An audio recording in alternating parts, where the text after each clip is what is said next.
हमारे संविधान के अनुसार राज्यसभा का कार्यकाल 2 वर्ष में एक बार समाप्त हो जाता है, प्रत्येक 5 वर्ष में समाप्त हो जाता है, प्रत्येक 6 वर्ष में समाप्त हो जाता है। समाप्त होने का विषय नहीं है। इस प्रश्न का सही उत्तर ऑप्शन डी, समाप्त होने का विषय नहीं है।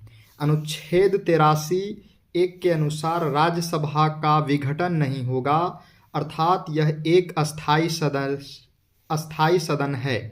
किसी सभा का अध्यक्ष उसका सदस्य नहीं होता है। राज्यसभा, लोकसभा, विधानसभा, विधान परिषद। तो हम लोग जानते हैं इस प्रश्न का सही उत्तर ऑप्शन ए, राज्यसभा का अध्यक्ष उसका सदस्य नहीं होता है। राज्यसभा का पदेन सभापति उपराष्ट्रपति होता है और वह राज्यसभा का सदस्य नहीं होता है। अगला सवाल, राज्यसभा का पदेन अध्यक्ष कौन होता है? राष्ट्रपति, उपराष्ट्रपति, प्रधानमंत्री, उपर्युक्त में से कोई नहीं। इस प्रश्न का सही उत्तर उपराष्ट्रपति। निम्नलिखित कथनों में से कौन सा सही नहीं है? धन संपत्ति के मामले में राज्यसभा शक्तिहीन है। धन विधेयक की शुरुआत राज्यसभा में होती है।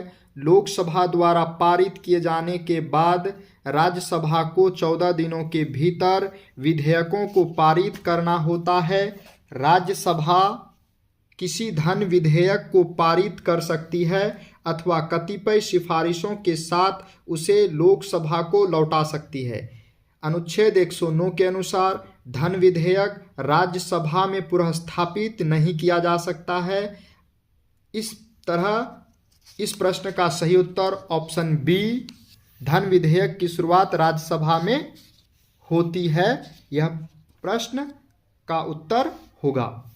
धन विधेयक पेश किया जा सकता है केवल लोकसभा में, केवल राज्यसभा में, लोकसभा व राज्यसभा दोनों में, लोकसभा व राज्यसभा दोनों के संयुक्त सत्र में। इस प्रश्न का सही उत्तर केवल लोकसभा में।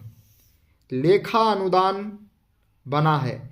कैग की रिपोर्ट पर मतदान के लिए, अप्रत्याशित व्यय को पूरा करने के लिए, बजट पारित लंबित होने के कारण निधि आवंटन हेतु, बजट के लिए। इस प्रश्न का सही उत्तर बजट के लिए लेखा अनुदान बना है।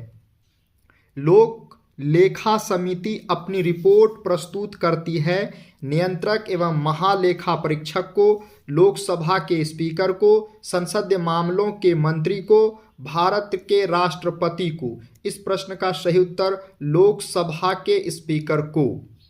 यदि आप हमारे चैनल पर नए हैं तो हमारे YouTube चैनल को सब्सक्राइब करें। इससे मैं आपके लिए इसी प्रकार के वीडियो और भी लाता रहूँगा। यदि आप हर एक प्रश्न के व्याख्या एक्सप्लेनेशन चाहते हैं तो कमेंट कर बताएं। हम आपको प्रत्येक प्रश्न के साथ उस प्रश्न का एक्सप्लेनेशन भी देंगे।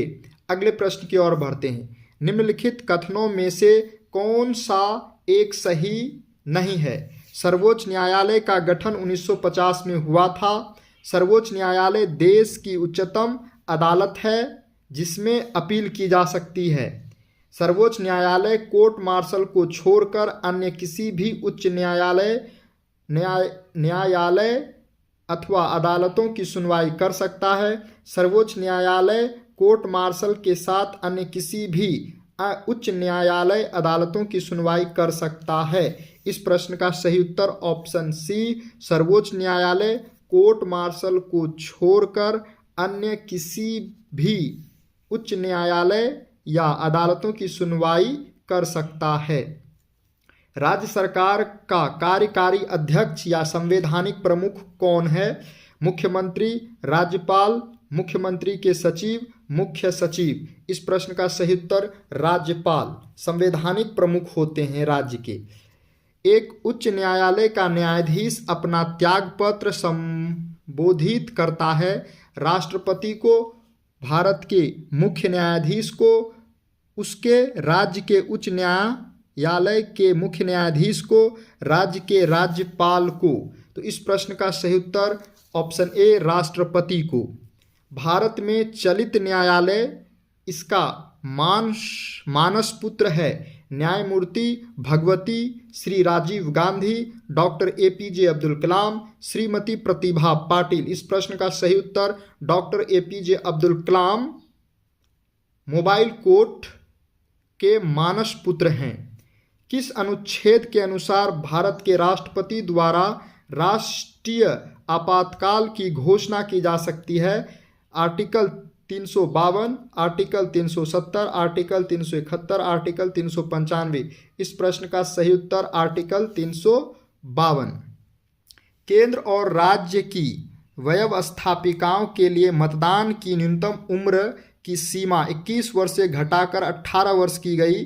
97वें संशोधन अधिनियम 1987, 60वें अधिनियम संशोधन अधिनियम 1988, 61वें संशोधन 1989, 65वें संशोधन 1990। इस प्रश्न का सही उत्तर ऑप्शन सी 61वें संशोधन 1989 से।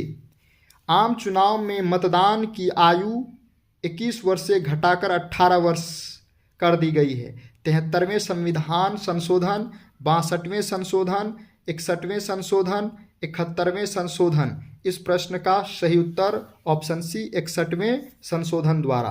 भारतीय संविधान की 8वीं सूची में मान्य सरकारी भाषाओं की संख्या 16, 17, 18, 20। सही उत्तर 18। निम्नलिखित विशेषताओं में से केंद्रीय शासन व्यवस्था के लिए कौन सा सही नहीं है? त्वरित निर्णय, लचीलापन, बड़े देशों के लिए आदर्श, कानून की एकरूपता। इस प्रश्न का सही उत्तर बड़े देशों के लिए आदर्श। विकेंद्रीकरण प्रणाली की सिफारिश किसने की? सी राजगोपालाचारी, JB कृपलानी, बलवंत राय मेहता, अशोक मेहता। इस प्रश्न का सही उत्तर बलवंत राय मेहता, ऑप्शन सी। अशोक मेहता समिति ने निम्नलिखित की सिफारिश की: पंचायती राज की त्रिस्तरीय सरकार, पंचायती राज की द्विस्तरीय सरकार, पंचायती राज की एकल स्तरीय सरकार, पंचायती राज की बहुस्तरीय सरकार। इस प्रश्न का सही उत्तर ऑप्शन बी पंचायती राज की द्विस्तरीय सरकार। ब्लॉक स्तर पर पंचायत समिति है परामर्शदात्री निकाय, प्रशासनिक प्राधिकरण, परामर्शीय समिति, पर्यवेक्षीय प्राधिकरण। इस प्रश्न का सही उत्तर प्रशासनिक प्राधिकरण। भारत में ब्लॉक स्तर पर बनी पंचायत समिति केवल है: एक सलाहकार निकाय, एक सलाहकार समिति, समन्वय और पर्यवेक्षी प्राधिकार, प्रशासनिक प्राधिकारी। इस प्रश्न का सही उत्तर प्रशासनिक प्राधिकारी। 14 अगस्त 2007 को संसद द्वारा भारतीय संविधान में संशोधन के उपरांत अब अनुसूचित जाति की सूची में जातियों की संख्या कितनी है? 607, 1206, 1410, 1500। इस प्रश्न का सही उत्तर ऑप्शन बी 1206। 14 अगस्त 2007 को संसद द्वारा भारतीय संविधान में संशोधन के बाद अब अनुसूचित जाति की सूची में अनुसूचित जातियों की संख्या 1206 हो गई है। इस तरह हम लोगों ने 20 महत्वपूर्ण प्रश्नों को देखा है और ये सभी प्रश्न आपके एग्ज़ाम के लिए काफ़ी महत्वपूर्ण हैं। चाहे आप किसी भी एग्ज़ाम को दें, ये सभी प्रश्न आपके एग्ज़ाम के लिए काफ़ी महत्वपूर्ण हैं। इस वीडियो को लाइक करें, शेयर करें और सब्सक्राइब करें यदि आप हमारे चैनल पर नए हैं तो, और बेल आइकन को अवश्य दबाएं ताकि हमारा वीडियो आप तक अवश्य पहुंचे।